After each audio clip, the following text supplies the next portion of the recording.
Well, hi, everyone. Welcome to the Insurance CIO's Guide to Leading in the Digital First Era, the latest in a series of webinars from Levvel.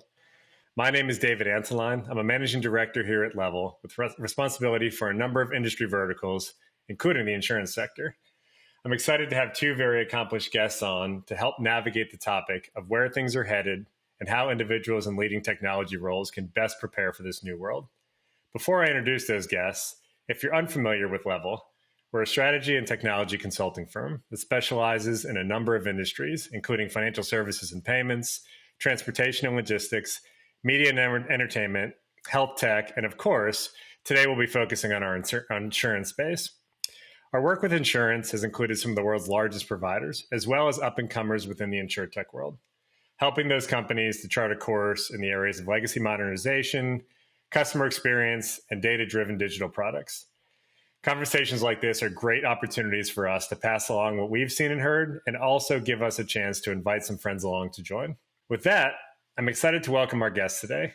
Rob Galbraith is an industry veteran and best-selling author of the book, The End of Insurance as We Know It, and Ashley Grant, who's Vice President of Engineering at Levvel. Rob, welcome. Could you tell folks a little bit about your background? Sure thing, David. It's great to be with you guys here today. So, I'm an insurance industry veteran. I spent over 25 years in the insurance industry after dabbling a little bit early in my career in financial services, a little bit in banking, a little bit on the investment side. I spent the bulk of my career at USAA, almost 20 years, primarily in the underwriting department. 10 of those years were in a leadership position. I feel very fortunate to have the bulk of my career at an innovative company like USAA that invested a lot in all manners of technologies and really was open to a lot of different forms of collaboration and innovation. During my time there, I was able to see some cutting edge technologies and innovative startups that really pursued partnerships with. And it led me to write a book about the future of technology and where the insurance industry was heading, called The End of Insurance as We Know It, which was published in early 2019.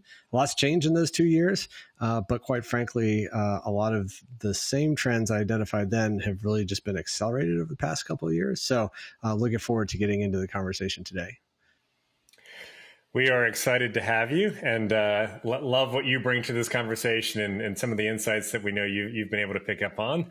And Ashley, it's exciting to have you in this discussion. I feel like you and I have conversations like this all the time internally at Levvel, but it's probably past due for us to share with the rest of the world. So tell us a little bit about you and what it looks like to run the engineering team at Levvel. Yeah, thank you. I'm really excited to be here today. So I'm Ashley Grant. I'm the VP of Engineering here at Levvel. I started my career in tech as a developer, working mostly on back-end enterprise systems across both the insurance and the financial services industries. At Levvel, I've been both a developer and technical lead on teams working to deliver on some of the challenges that we'll even be talking about here today. But now I have the wonderful opportunity to get to lead our engineering team, where most of my focus is spent on just ensuring that our teams are set up for success as we partner with our clients on the work that they're doing, whether that's strategic initiatives all the way to implementation.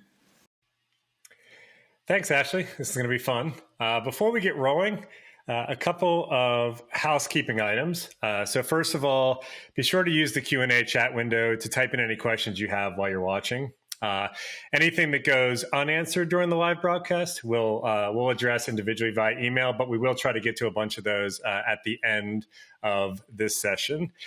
Check out the resources list widget for additional materials, so other things that are kind of related to the webinar topic.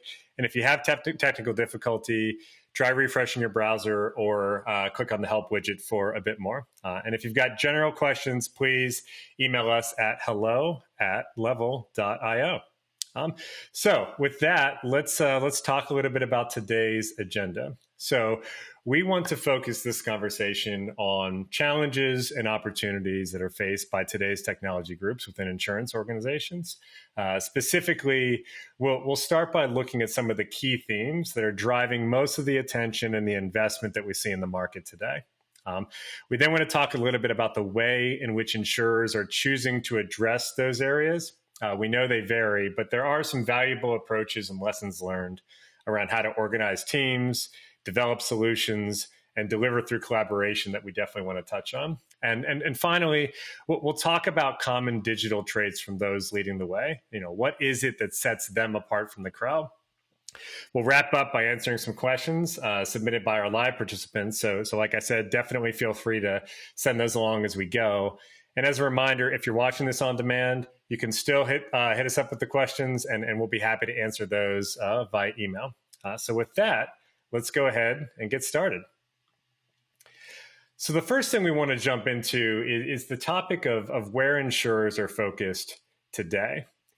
The Levvel team ran a recent industry study that showed where organizations feel their largest challenges lie. And, not surprisingly, topics like security and legacy systems ranked at the top for insurance. And in some cases, even more so than with comparable industries. And we want to take a little bit of a deeper look at a few of these areas that we've consistently seen, not just as challenges, but also as top of mind components.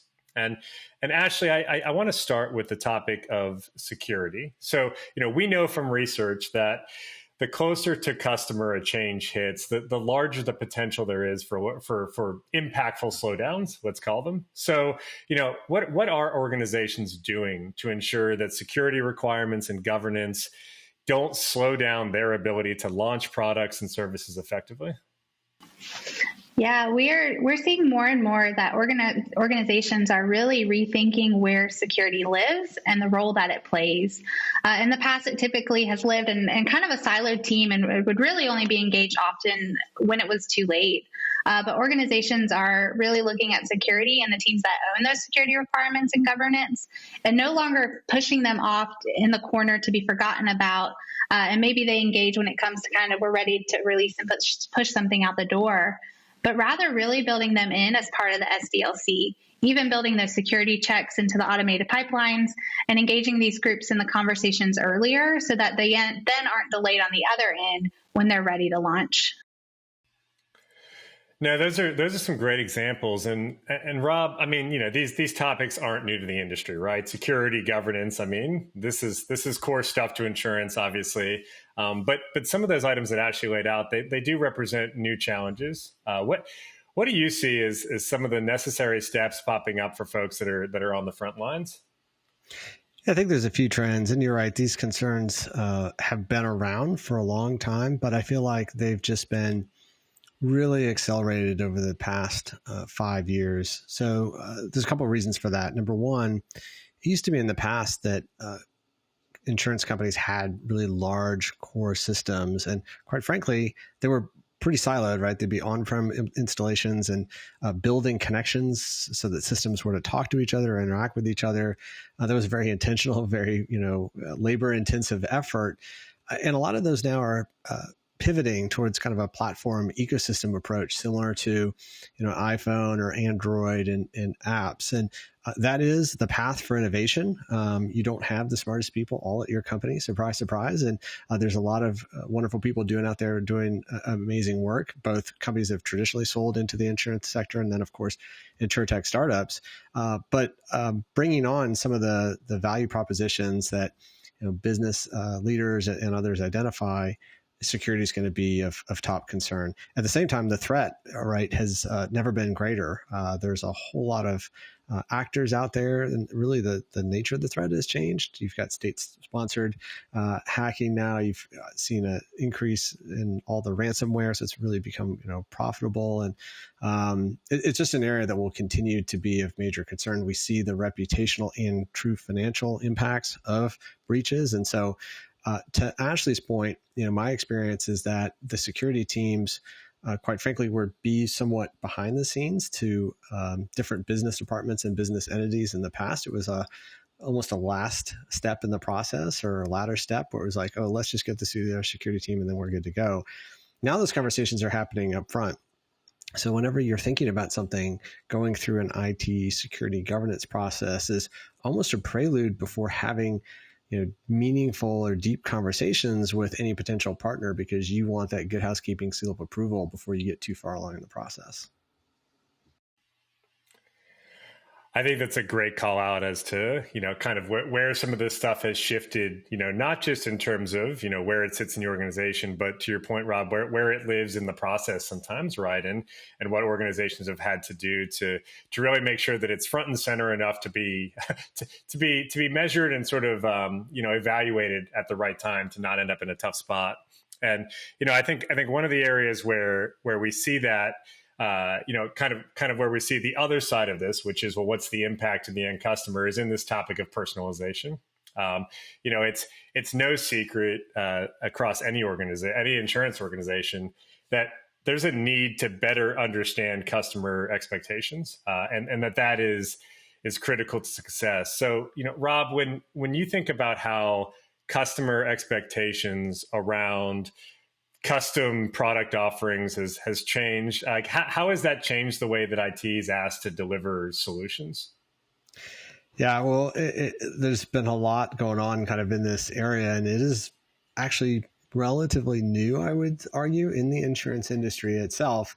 Part of that is driven by customer expectations that are being set by people outside the industry, right? And everyone, I know it's almost cliche now to reference Amazon, Netflix, your Starbucks experience and others, but clearly these brands, these experiences that customers have are really setting the standard now that most customers expect from practically any entity that they interact with. And there's almost an underlying expectation is, you are going to know me, you are going to scrape data, you're going to capture every interaction. I'm not going to have to fill out the same form 5 times or whatnot. I'm not just an account number to you, right? You know who I am. And from an insurance perspective, there hasn't been a ton of differentiation in the past. Yes, there was a lot of focus on branding and talking about protection and security. But if you looked at the underwriting products and forms, many of them were common forms from ISO or AIS that provided very similar coverages. I think we got to the point where, most reputable companies would do a good job handling a claim, et cetera. And so I think the ways that insurance companies tried to differentiate themselves in the past were very much focused on price first, a little bit on service, but there just wasn't a lot of meaningful differentiation in the realm of personalization. And so we're seeing a lot more of that now with things like the pay per mile for auto insurance and other things like that, IoT in the home sector. So this is something that consumers are demanding and insurance companies are looking to respond to. But to your point, that really now comes in the lap of the CIO of, hey, we have all these great ideas of how to give customers that personalized experience that they want, but that has technical implications that are well beyond anything we've previously asked your organization to do. That's exactly it, right? We're at the point where the asks are wonderful. There are many things out there that people want to be able to do, and the tech's even there to provide it. But actually, when you kind of look at this, from the CIO's point of view, thinking about the expectations that Rob called out, some of those specifics. And where do you think some of the biggest roadblocks exist when it comes to creating a consistent experience across mediums to deliver some of this?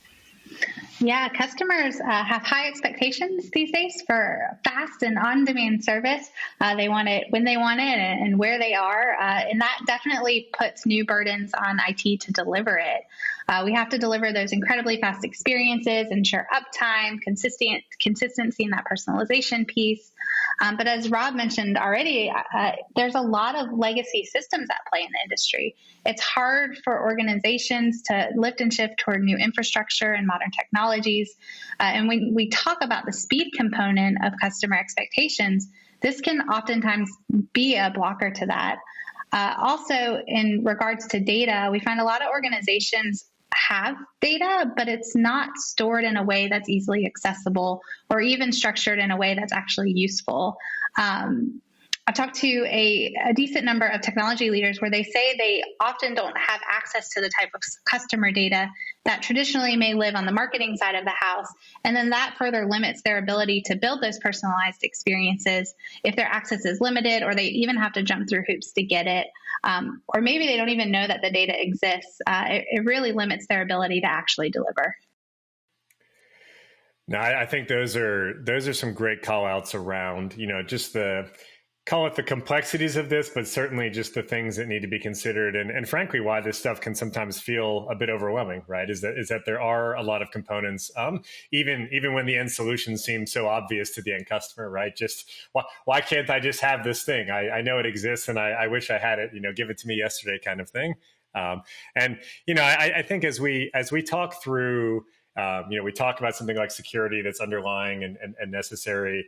We talk about personalization that's very obviously customer facing. The next kind of obvious place is to talk process, to talk about automation. And Rob, I know a lot of your time is spent discussing where big bets are being placed in the industry. And we know that automation is a big part of that in terms of, the conversation. So, like staying in the realm of the end customer and, how much of the industry's focus has centered around this topic. What are some of the most common areas that insurers are rushing to automate within their value chain?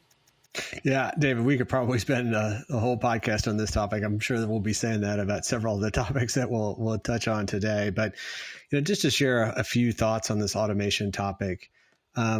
First of all, the pandemic, I think, has really accentuated where there are some manual touches or inefficiencies in processes, right? Things that you kind of relied on person to type in information from screen 1 to screen 2, right? To kind of be that person that was tying two systems together, 2 steps in a process together. Now, if that person has to work from home or they don't have access to that paper document or, whatever it is, those are things that kind of got flagged and highlighted in a way that maybe, other than that team or that particular individual really kind of recognized in the past. And so there are definitely some growing pains as companies had to quickly pivot to kind of a fully remote workplace.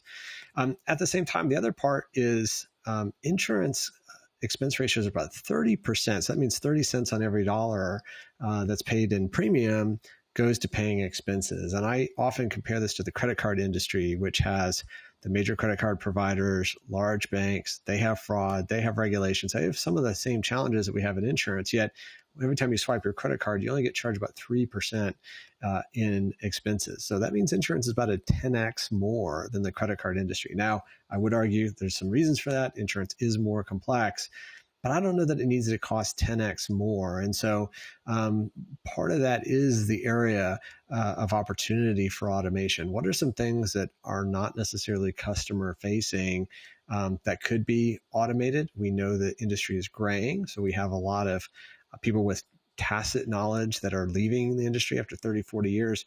Many of those people are not going to be replaced by a new person or human, right? We're going to replace them through automation. And quite frankly, now is the time to start your automation process or accelerate it to capture all of that knowledge that's been built up in those workers over the years so that you're not losing that when they walk out the door.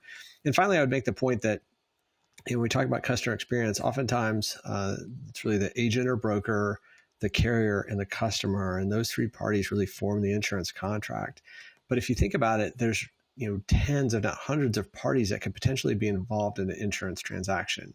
That could be funds transfer, that could be a medical provider, that could be an auto body shop, you name it. I could go on. And these are the entities where I think it may be kind of insulated from the customer. They don't necessarily see, how those touch points are happening today, but definitely they expect that to happen fast, quick. That's where some inefficiencies can build in. And so some of those touch points are good areas for good candidates for automation as well.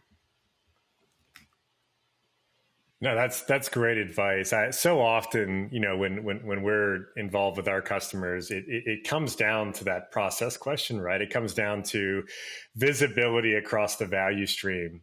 Do you know where things are? Can people see where things get stuck? And a lot of the big gains that come almost pre-technology sometimes occur with that idea of just understanding kind of where in the process things don't go as expected, and then of course the ability to build around that.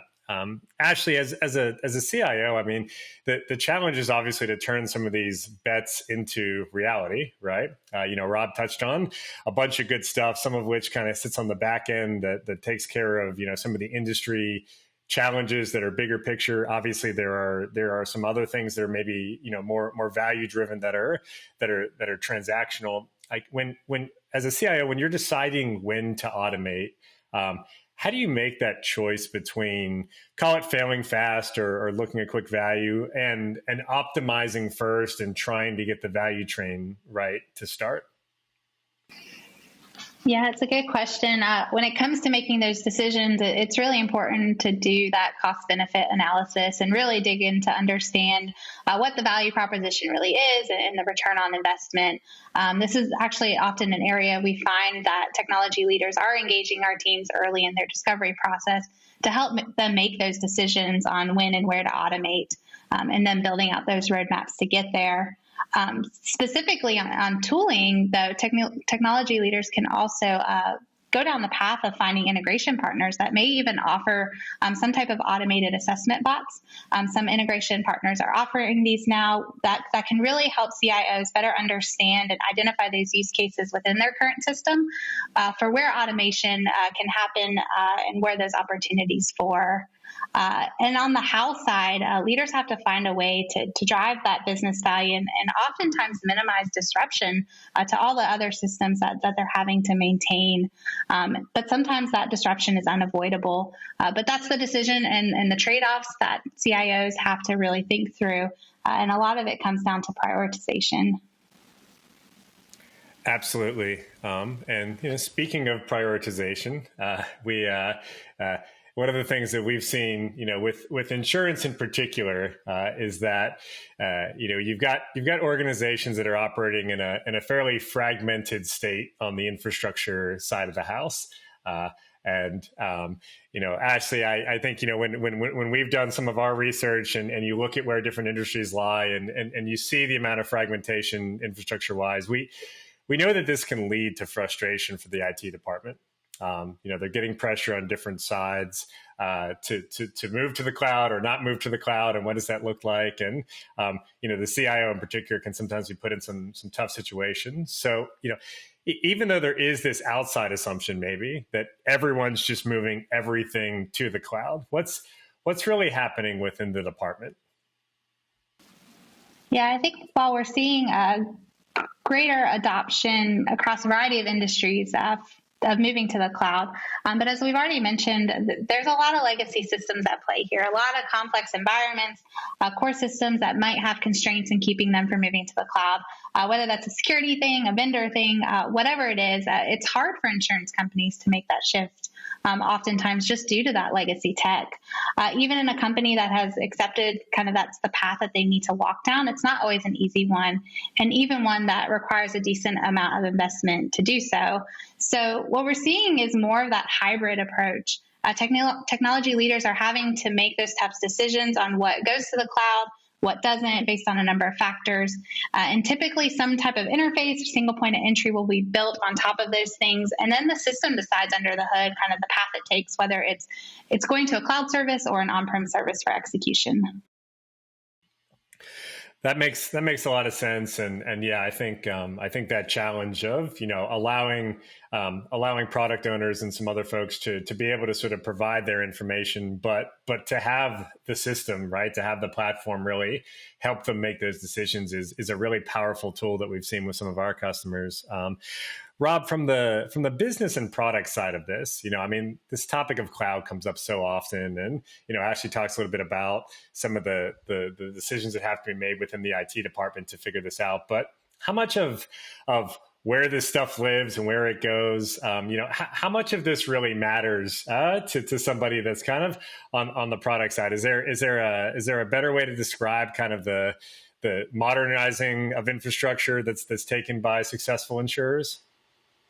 Yeah, it's a great question. And, I think business leaders are aware of the cloud. They may not fully understand some of the benefits and potentially drawbacks and challenges that Ashley referenced to moving to the cloud, but it needs to be part of your organization's strategic roadmap for sure. And I think large organizations certainly, probably very familiar with the cloud. They've got some of the technical expertise. Obviously, a lot of companies that are Microsoft shops, for instance, have now moved to Microsoft Azure. And, maybe when AWS started up, a lot of startups were on there, et cetera. And there might have been some concerns that CIOs had. But now when you've got Google and Microsoft and others, like, it is quickly becoming the norm. And I think there's a lot more comfort level in the insurance industry with the concept of cloud than there was even 3 to 4 years ago. But I think it's really understanding that some of the powerful benefits and really kind of gets you out of this technical debt issue maybe that you've had for 30 or 40 years. There's a chance to hit escape velocity, I guess I would argue here. And the analogy I use is, I think about traditional car companies, Ford, General Motors, Toyota, Mercedes-Benz, you name it. And we've all bought a car and we drive it around for a few years and we know that it depreciates over time. And eventually we're going to start paying repair costs on that car. And at some point that car is going to cost so much to keep maintained that we're going to go shopping for a newer vehicle. Then Tesla comes along, right? And this car is a little bit different than your traditional car in that you plug it in and yes, it's charging overnight, but it's actually uploading software every night, right? It's really kind of a computer on wheels rather than a traditional car. And I've talked to Tesla owners that say, Rob, it's really incredible. My car gets better over time, right? Because it's pushing new features, new functionality, correcting any bugs, et cetera. And so the fact that happens on a daily basis, kind of seamlessly to the user, to the experience, that unlocks just a lot of potential, particularly living in this world of accelerating change that we do, meeting those customer expectations that we talk about now.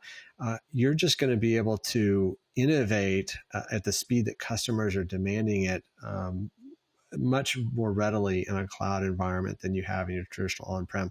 The final point that I would make, David, is I think we talked about large companies and they're familiar with it. I actually think there's a big opportunity for smaller and medium-sized firms to really investigate the cloud, because it gives them access to enterprise scale software in a way that they've really never had before. It was just too cost prohibitive, both from an acquisition standpoint and then having the expertise and team to maintain it. Now with a lot of the SaaS and subscription as a service type offerings, the total cost of ownership is much more reasonable. It's much easier from a cash flow perspective for these smaller organizations to be able to get the benefits of cloud without having to pay some of those high upfront costs that were traditionally involved in your standard on-prem implementation. So, I really think every size organization really needs to have some conversations about, is going cloud right for them? And then to Ashley's point, what systems, where, what order, how do we proceed going about that? I think that observation of not just, kind of the capabilities that are out there and some of the things that it opens up, but also how, even a topic like infrastructure has now been intertwined with customer experience, has now been intertwined with some of these other things, because you can't have one without the other in a lot of cases. And so I think it's great for you to call that out and to even, for people that are listening, to always to not think about these things as different topics, because the fact is they are interrelated, right? It's what makes the CIO's job really hard too, right? Is that these things all kind of come crashing down sometimes. But the other side of that is just how much opportunity is available, right? To be able to leverage the tech in a way that then, frankly, puts the onus back on the folks that are able to make smart business decisions around where to go and opens up the door to do some of this stuff. So these themes provide great context for where I'd like to take us next. The challenge of democratizing innovation within IT. With so many approaches to where digital innovation should occur, who should be responsible for it, how does it get applied to go-to-market strategy? This is a topic that feels like it's a constant debate across the industry. Rob, we were having a conversation previously, and you kind of had a great way of talking about the subject of innovation and how you segment those efforts. Do you mind sharing that to kind of kick off this topic for us? Sure thing, David. Yeah, happy to. So, an important distinction, I think, is that innovation, as we all know, is a bit of a buzzword, and it covers a lot of things, but it's kind of fuzzy, right? It's really hard to get your arms around when you're thinking about how do I how do I operationalize this? How do I apply innovative practices every day in my organization?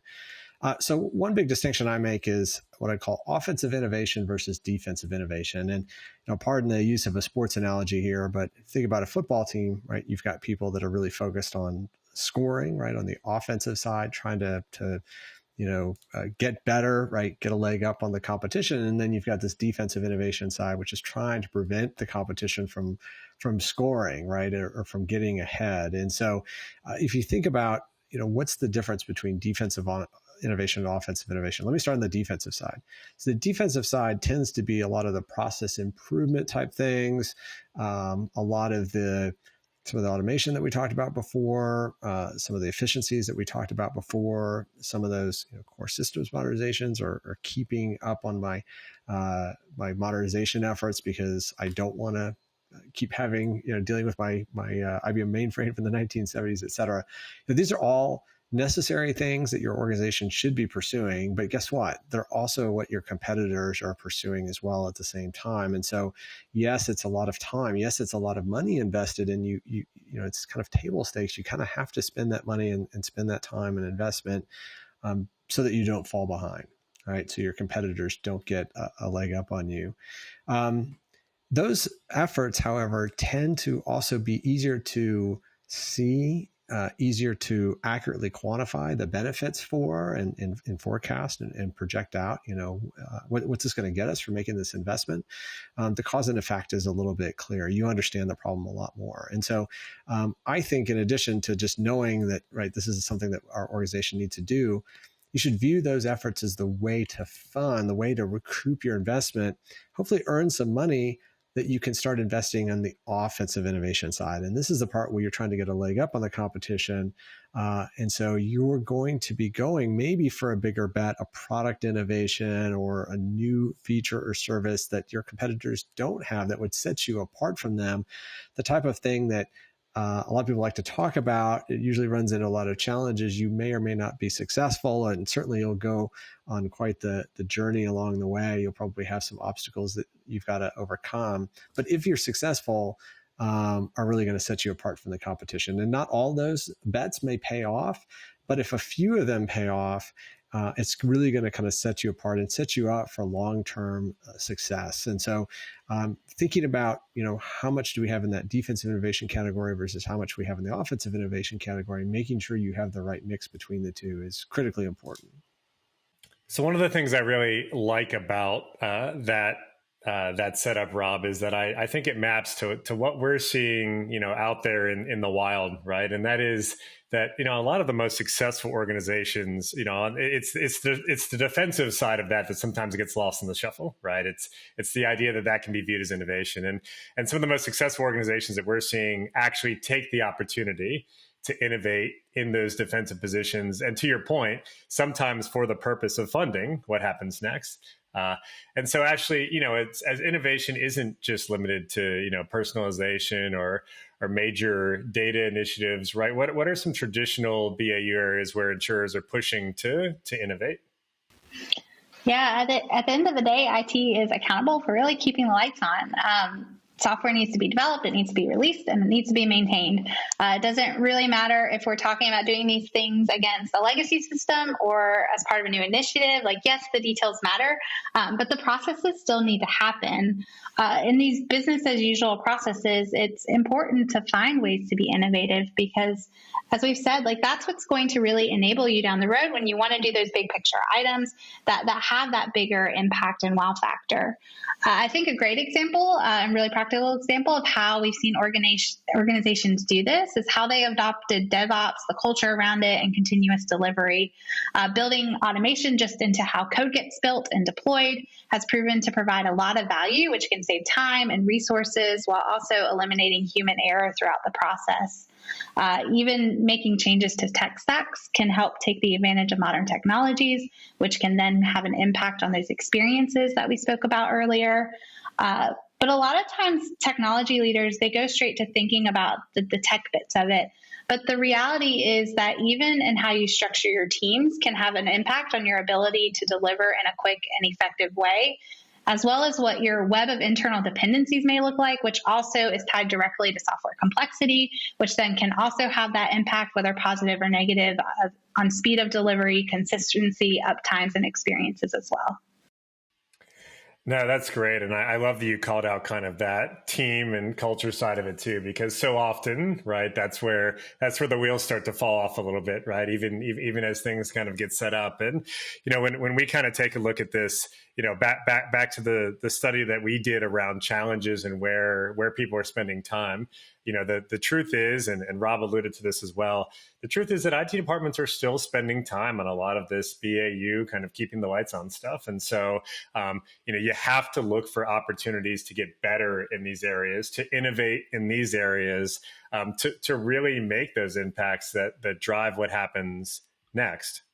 So moving from defense to offense, Rob, we talk about these bigger bet items. So, whether that's machine learning, whether that's, going with something like blockchain, whether you're trying to break into a completely new market by using some of these technologies, it's always more successful when, the organization is where the whole or more of the organization is involved. So what strikes you as particularly trendy right now in terms of where folks are spending some of their offensive time these days? Yeah, I think we talked about new products, new services. I think things that lead to that top line growth are definitely something I've never seen an introduction of, more new products.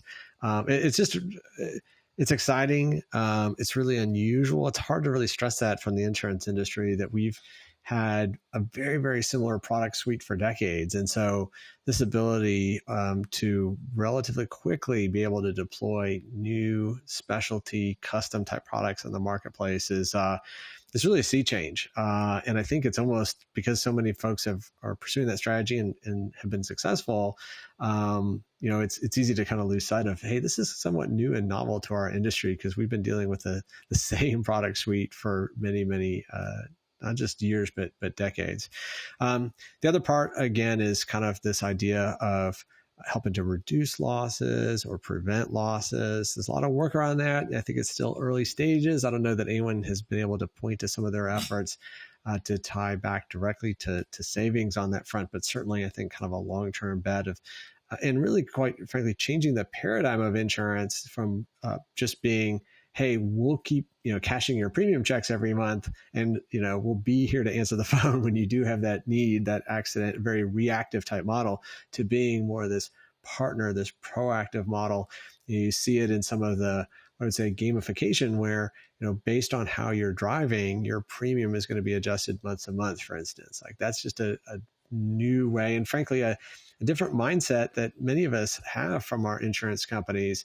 I think some of that is from some of the startups that aren't necessarily pegged as traditional insurance companies. And so people are a little bit open-minded to what a value proposition from them might look like.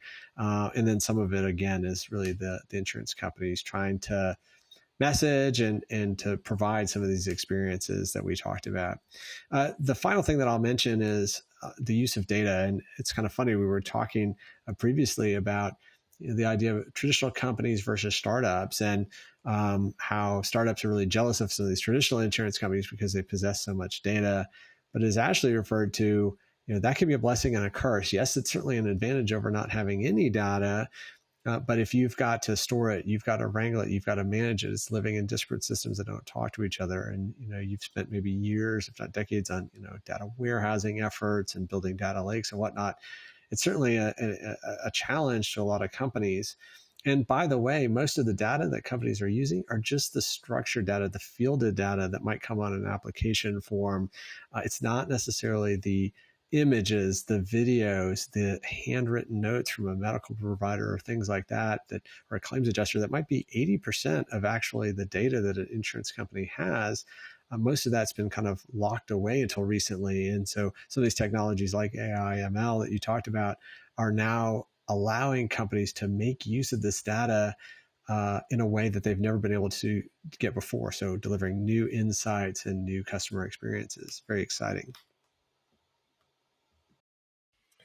No, that's great. I mean, I think there's so much to be excited about, and obviously we're seeing a lot of these companies on kind of the really big end and also the really small end of the market. So to start to take advantage of these things, Ashley, we're kind of transitioning to talking a little bit about the organization itself and who's responsible for what. But when as a tech leader, when you start to look at some of these bigger bet items. And you think about, the challenge of, all right, cool. So who's taking these on? How does that kind of impact the traditional IT organization when you look at a list like this and how that plays out in real life? Yeah, it's a juggling act for technology leaders for sure. There's that great balancing act that needs to happen between doing their part to enable and deliver on these new initiatives while also still providing support for those BAU activities and maintaining those existing systems. But it doesn't have to be one or the other. By finding those low-hanging fruit items and starting to address some of those more defensive opportunities, IT's better positioned to support those initiatives. The other piece of it is honestly just being a part of the conversation and driving collaboration cross-functionally. If it's not IT driving these initiatives, then they 100% need a seat at the table because unless you're completely breaking off to stand up a new company with all new infrastructure and support, there's a high likelihood that at some point there's going to be that dependency on IT. So being able to identify those earlier and technology leaders being empowered to be a part of those conversations will help result in a quicker long-term success. So we talk a lot about this as being a both and proposition for the business. This is and this is kind of the core of this conversation, right? Is this idea of how do these teams work together? Rob, when I look at kind of the results of a survey like the one we have on the screen, and you start to look at where resistance comes from, and it comes from different places at different times, and the truth is, there is this sort of edict to work together, and yet sometimes there isn't. With the advent of product teams and digital teams and innovation teams, how is that changing the way that organizations have decided to push stuff to market, and how do you see people managing this requirement to work together? Yeah, I think it's all over the map, David, to be honest with you, and you make a great point. I think, kind of in the old world, right, you had business and you had IT, and how did they communicate, right? Through the ticket system, right? It's submit your request here and somebody will work it. And if we have any questions, we'll call you and ask. And, we need to have those billable hours and things like that. And so, sometimes by the nature of setting that up and understand that was, necessary, there were way too many requests coming into IT that could be done. They needed to find a way to manage those, to prioritize those. And so it was very reactionary in my view to solve a real problem, a real challenge, but yet it ended up kind of creating this bifurcation, business versus IT. And so to your point, over the course of the last 10, 15, 20 years, there's been this introduction of, well, we need a product team or we need a digital team, and maybe there's digital product managers and quote unquote regular product managers, right? And then we've got innovation teams, and this question about, should we have a dedicated role to innovation? That's great that's their sole focus and responsibility, but at the same time, does that mean that everyone else gets to just do BAU work and they don't have to worry about innovation or whatnot? And then, there hasn't been explicit instructions or best practices shared, okay, how exactly does this plethora of new teams that we've created supposed to bridge this, traditional gap between business and IT? Sometimes it is, but oftentimes, it's just adding more parties to the mix, and it's not necessarily solving any of these challenges. So I think you're right about the most successful organizations recognize that everybody has to seat at the table. And that really starts with your strategic objectives and making sure that everybody is aligned on what those are. Too often I see organizations follow what I would call the pet product strategy, right? Where your chief claims officer has something that he or she wants to pursue, and the chief underwriter's got something else, and the chief actuary. And then, you may all sit at the meeting and you may kind of list those off, but then behind the scenes, kind of lobbying the CIO, right? Hey, could you get this done? Or could you escalate this and move this up in the queue for us? And now all of a sudden the CIO is in this really uncomfortable position of either managing this kind of backdoor request queue of favors, right? Or saying no to everybody. And then, everyone in the organization starts talking about, well, guess what? Our CIO just isn't with it, right? And maybe there needs to be a leadership change or replacement. So it's a very difficult position to be in. I think the organizations that are being the most successful recognize that everybody brings an important perspective to the table, and that these trade-off conversations need to happen collectively with everybody in the room, and they need to all agree. They may not all like it, but they all kind of leave with the same marching orders, the same understanding. And quite frankly, having a transparent trade-off conversation, I think, is really important for everyone in the organization to understand this is why we're prioritizing what we are. This is why we're making the resource investments that we are. And it's going to help your organization move forward rather than this kind of pendulum type swing back and forth among a myriad of different priorities. Absolutely. And I think one of the key roles in all of this, of course, is the CIO, right? We talked about IT and business previously being the mix, and now it got more complicated, but the CIO is kind of still pinballing back and forth in some cases. And Ashley, we've seen what that does to some people in terms of the spot they put them that they end up in. And Rob, you caught it out even with just kind of trying to balance BAU with some of these other requests and where does it fit in. And depending on who's doing the math, you end up with 173% of allocation. And as we all know, that doesn't tend to work. And so, Ashley, when you look at where things are right now and the fact that this probably isn't clearing up anytime soon, how does a CIO best prepare herself for the industry's continued push in this direction? Is there room for pure play tech, or is there a shift that has to happen to kind of be that player that can sort of thrive in this environment? Yeah, I think Rob said it really well when he talked about just that kind of back and forth push and pull that is on CIOs. It's definitely hard, and they have to be flexible in understanding the trade-offs and how to prioritize to make those good decisions and where to focus their team's time and efforts.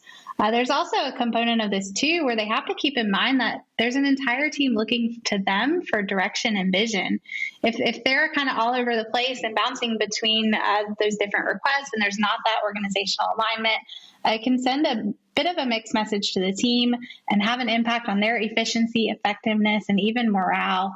So while it's important for technology leaders to be flexible, it's also important for organizations to find that organizational alignment, along with consideration for the BAU activities, any strategic initiatives, so that, as Rob mentioned, everybody's really marching toward the same thing.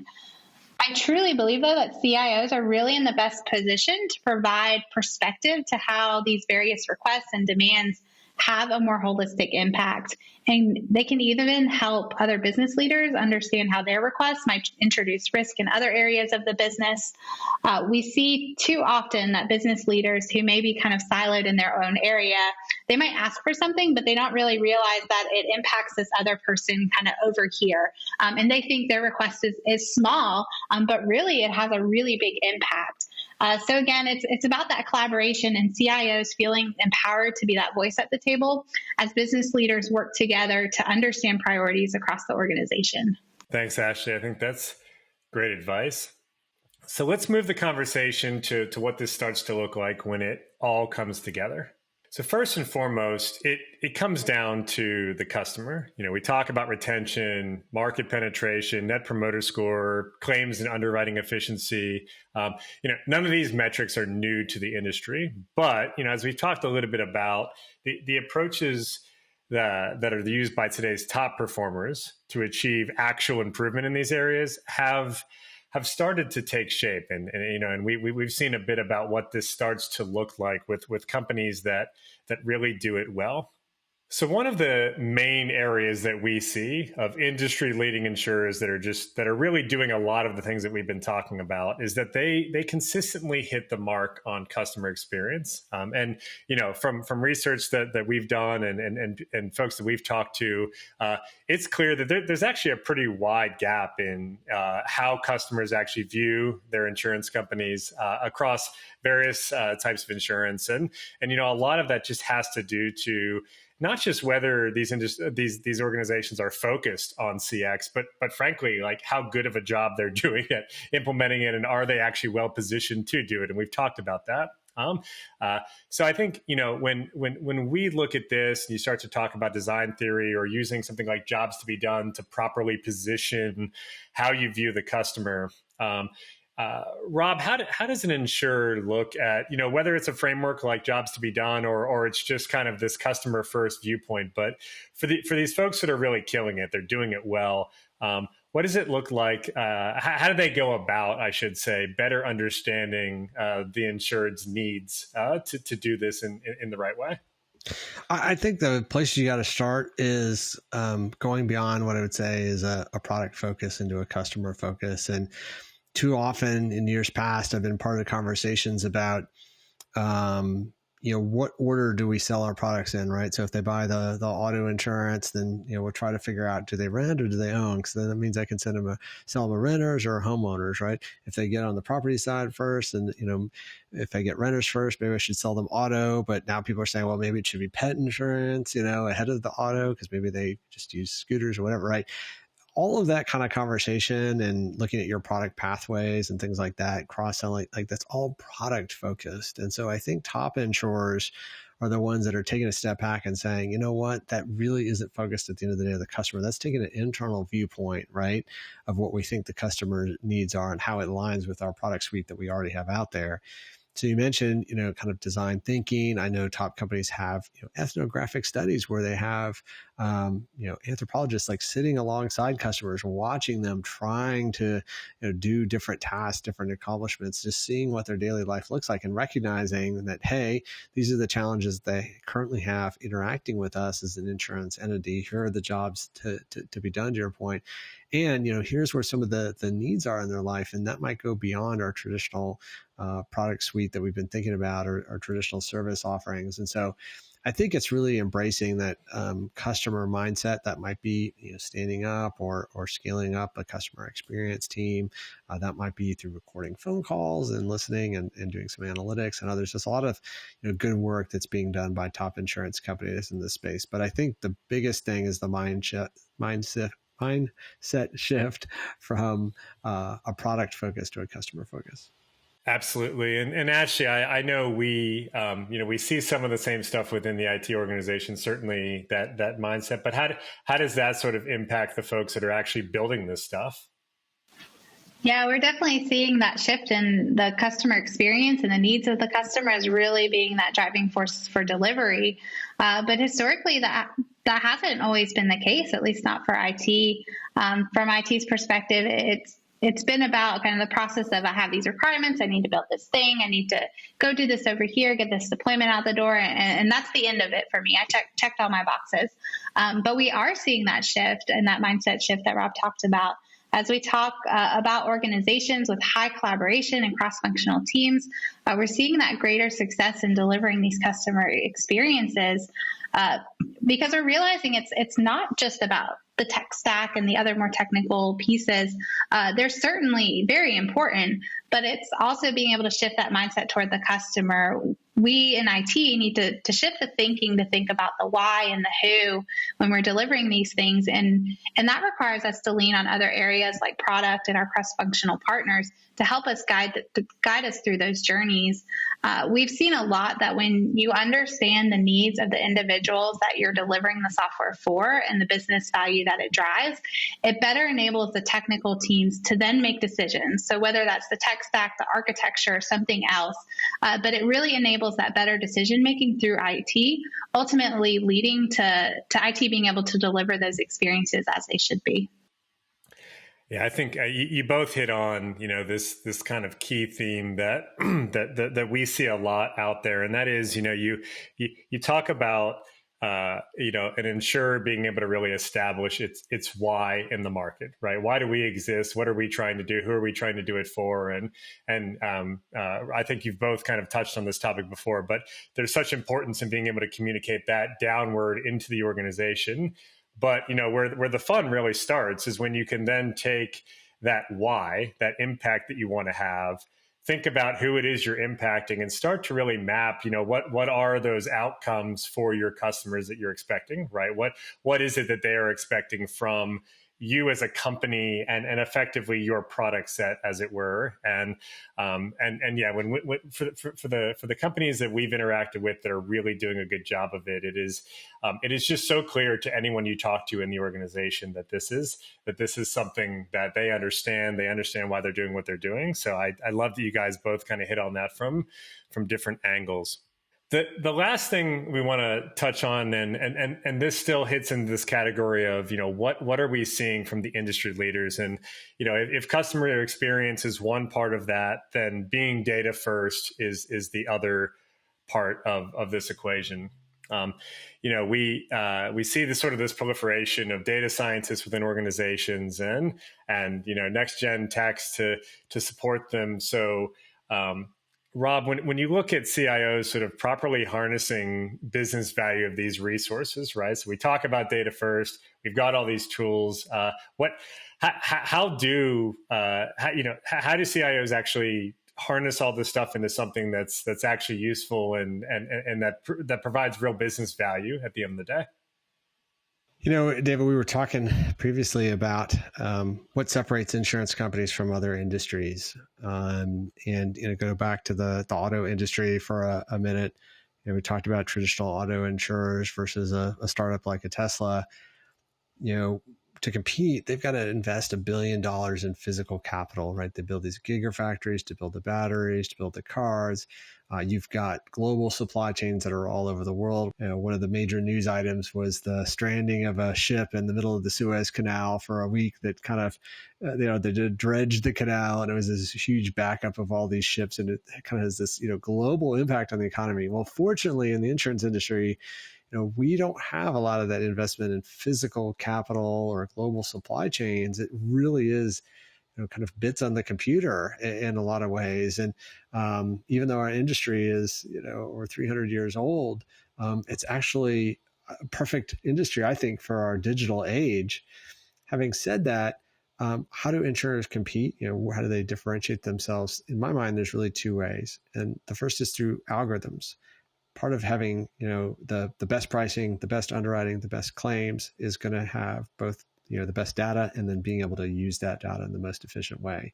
And again, that's through some of that next gen analytics, AI, you name it, using some of those unstructured data sources that we talked about before, and obviously managing that entire ecosystem. The other part is the experience part, which, guess what, also relies on data. We've talked a lot about customer experiences and how, in today's world, people are willing to pay a little bit more for a much better experience. So yes, people are worried about price, but really from a price standpoint, you just kind of have to be in the ballpark. And if you're in the ballpark, giving them a competitive price, not necessarily the lowest price, and a superior customer experience, they're going to go with you every time.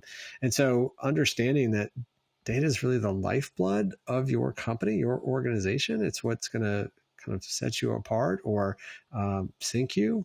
I think just, emphasizes the importance that CIOs have to place on it, and quite frankly, have to get others on the business side to understand that all their priorities are really tied to this one issue, and that's a question of data.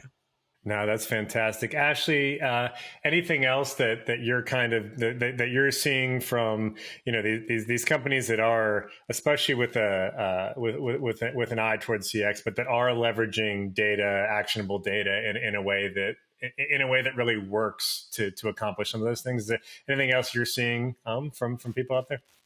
Yeah, no, it's really consistent with what Rob said, in that data really is what's driving these experiences. It helps organizations better understand their customers, which ultimately leads them to being able to build those more personalized experiences. And we've talked a lot about the challenges on this topic. But what we do know from talking to these technology leaders is just that they're not leveraging the data always to their fullest potential.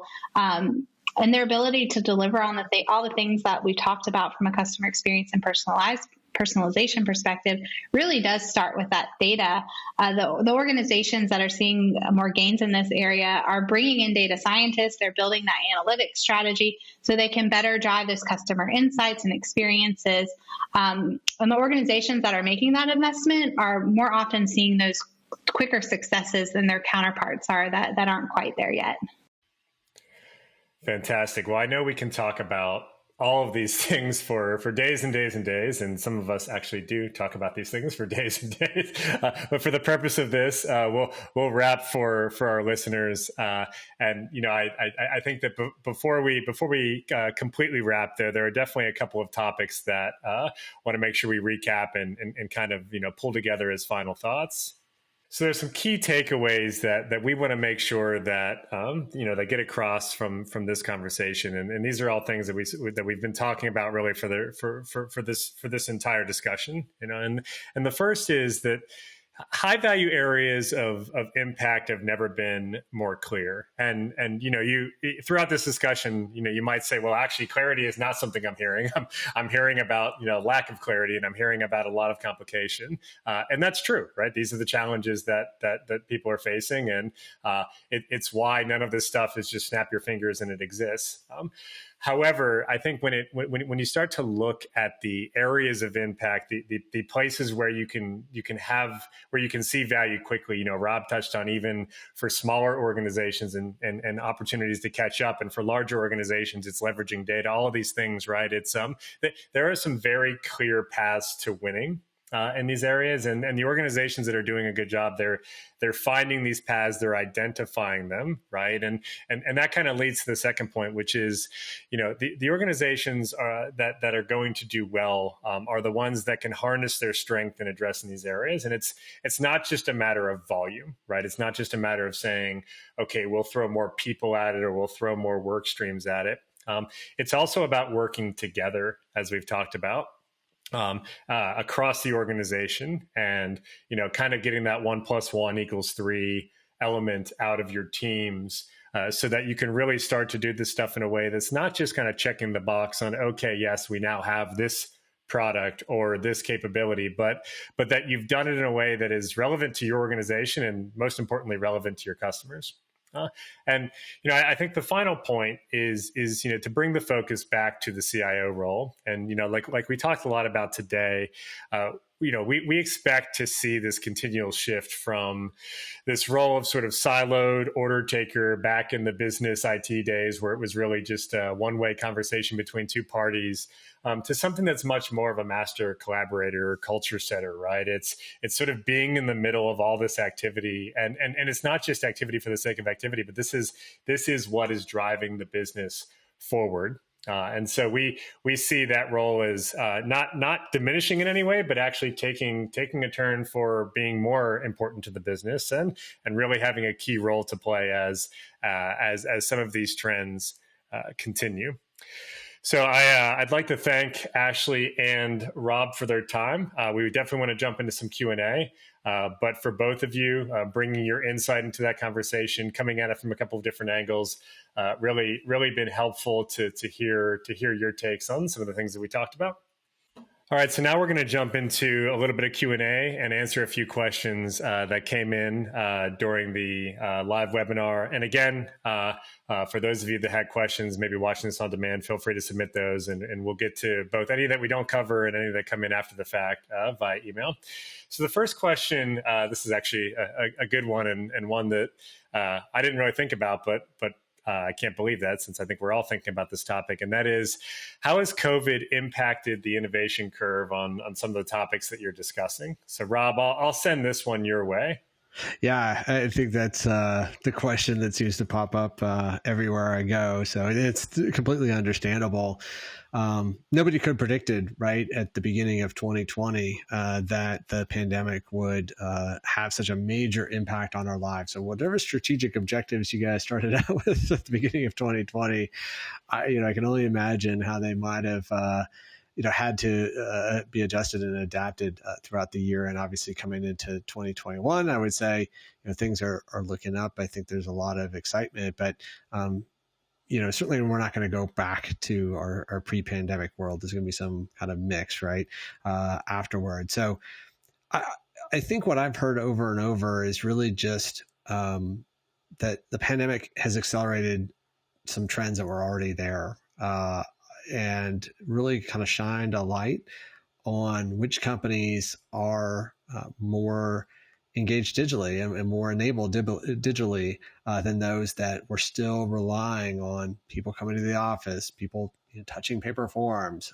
people doing business face to face. And so that gap, it's never been, I guess, more stark. A lot of companies had to quickly pivot and made really some amazing strides in a short amount of time to be able to stay up and running and provide service to their agents, their customers. And so I'm really proud of the industry in general of how they were able to pivot and, kind of keep the trains running, as we talked about before.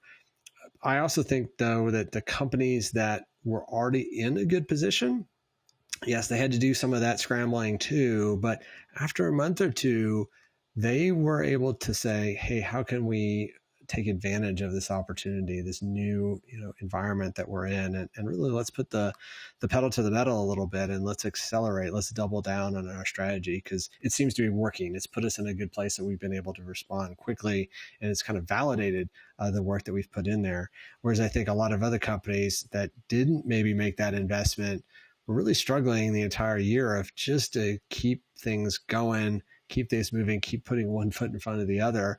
And so coming into 2021, still a little bit in head spinning mode, and it's difficult to think beyond the current year and getting back to the way things were. So I think the important lesson here, quite frankly, is that the reality is you're not going to go back to the way that you were doing business pre-pandemic, right? 100%. There's going to be some things that are permanently changed. And then two, right, you never know when these things are going to pop up. So, the only certain thing is uncertainty. We know that risk is not going away. We know that exposure is not going away. And we know that we live in a world of accelerating change. So those are the things that you can count on. You don't know what's going to be the pandemic version for 2021 or 2022, or, what's going to come our way next. You're always going to be throwing these curveballs. The important part is to really prize agility and flexibility over all other things. And I think the companies that do that, rather than what I call, kind of that brute strength, the size and the speed of the system, but not necessarily, making it easy to pivot. Those are the companies that are really going to struggle, I think, in our current world. No, I think that's great. It ties back to, your terming of sort of that defensive innovation and some of what Ashley got into around, the folks that were thinking that way pre-COVID really did have a leg up. They were just in a position to, as you mentioned, to sort of make those pivots, to make those changes, and frankly, in some cases, kind of keep going as if nothing happened in some ways, other than the details of what it is they were executing on. Got another question here that says, my colleagues keep asking me about RPA and automation. Where does that fit into the story? Ashley, I know this is a topic that comes up a lot on, kind of the IT side of the house. Where do you see RPA fitting into this? Yeah, definitely. We're seeing a lot of organizations starting to take advantage of RPA when it comes to implementation. I think the processes that we're seeing that the most in comes to policy underwriting, risk assessment, claims processing for various reasons. But using that combination of machine learning and AI, organizations are not only able to accelerate the journey for their customers and their users, but it's also able to automate a lot of those traditionally manual processes, especially if you think about like the claims process. We've talked to some technology leaders that state their organizations see hundreds, sometimes thousands of claims a day. And it's not just that they're seeing an uptick in the number of claims, but also the amount of information and data coming through those is also increasing as well. So taking advantage of automation in these areas can have a huge impact, especially when it comes to the speed of those experiences that we talked about earlier. No, fantastic. And I guess I should call it robotic process automation is RPA. I probably should have called that out before I just read the question, for those of you that are maybe curious as to what is this acronym they're talking about. But fully agree with Ashley that seeing it all over the place, and definitely a number of quick wins that are out there, but also some more sort of substantial pieces that can be tackled using some of these amazing tools that have hit the market in the last few years. All right, last question we'll read, and like I said, we'll get to any other questions via email. Rob, I guess this is the blessing and curse of writing a book, is that you have people ask questions, especially a book that maybe has some observations or opinions in it, right? But so the question is, there were a number of observations in your book. What do you feel like you got right, and what do you feel like you got wrong a couple of years later? Yeah, you're right, David. It's an occupational hazard as an author. As soon as you put it in print, it's going to be out of date. So I've been amazed and really just blessed, to be honest, with the success of the book. The sales are still strong. 2 years later, I still get notes from readers. And frankly, it has resonated with folks all over the globe in all different marketplaces. And actually has been translated into Farsi. There's some folks working on a Mongolian edition, a Spanish edition, et cetera. So definitely had an impact and a reach that I don't think I anticipated when it first came out. Some of the things that I think were spot on, definitely the centrality of AI and machine learning, that we see this again in some of those top firms, Netflix, Amazon, et cetera. And really, it's so ripe for insurance companies to be able to leverage for all the reasons that we've talked about previously. And I felt like insurance companies were still really kind of dabbling with it, kicking the tires on it, but weren't really quick to embrace and adapt it in a way that I think that they should. I think many of them have over the last 2 years, but I think there's still a lot of room to go there. And we've definitely talked about RPA. I definitely mentioned RPA in my book and automation, but yet I probably could have even made that a bigger point of emphasis, because I do hear that all the time in the industry now. And I think that's where CIOs are seeing a ton of value. And it's almost like I hate to use the term easy win, right? But that's one that a lot of people in the organization really understand and can kind of rally and get behind relative to some of these other technologies. Some of the things I got wrong, I didn't talk at all about kind of low code, no code platforms, which have really kind of, become really big over the last couple of years. So, definitely missed that whole trend. And then the other part is distribution. I think maybe, my lens coming from USAA, which tends to be a direct writer of insurance in the personal line space, selling insurance over 800 number website and increasingly mobile app. But those that are in the agent broker space, there is just a wealth of tech that's coming to enable them. I think for a long time, people thought the insurance agent or broker was going to go the way of the travel agent. And that really hasn't been the case for the most part. Yes, we've seen a little bit of move to direct business models on personal line side, but on the commercial line side, we're still seeing a lot of strength, I think, in the independent agent channel. And again, it's exciting to actually see tech that's kind of catered to them and their needs, and making it very easier to find new markets and to really assess risks and connect risks. And there's just a lot of innovations all around distribution that I think is very, very exciting. And then finally, the global aspect of this, I think, with the rise of social media, of course, the internet, like we're able to connect with each other around the globe in a way that we've never been able to do before. We talked about the pandemic. I was just amazed at how similar friends all around the globe were experiencing really the pandemic in a very similar way, right? Some of the restrictions, the masks and the distancing, and not kind of being able to go about our standard daily lives, really all kind of at the same time.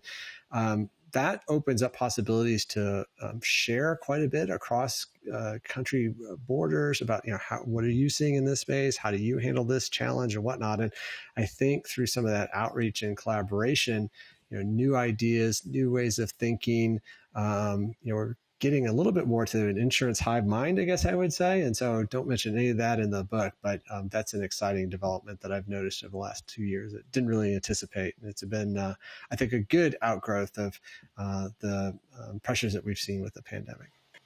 No, that's awesome. The agent broker space and what's happening there, we could probably spend a couple of days talking just about that. So no, there's all kinds of good stuff in there. With that though, we will end Q&A, I promise. So like I said, we'll get back to anybody else via email. Couple of last things for those of you that have held on. First, definitely check out our modernization executive report from the insurance sector. It's got a lot of great content in there based on a number of insurance execs that we talked to, really getting into some of the detail around trends that are being seen, people kind of opening up about what is they're seeing. So definitely check out that report. You can get it at the URL that's listed. And finally, as a present for those of you that stuck around to the end, which we're so happy you did, surprise, you are actually getting a signed copy of Rob's book. He was just talking a little bit about some things that he's seen that sort of played out and maybe some things that didn't, but you'll have the opportunity to kind of judge for yourself. So please submit your shipping address in the post-webinar survey, and we will use that address to get a copy of the book over to you. And with that, we will sign off. Thank you so much for kind of participating with us. Rob, Ashley, thank you again for spending some time to talk through some of these topics with us. Look forward to doing it again soon. Great to be with you, David and Ashley. Great. Thanks so much.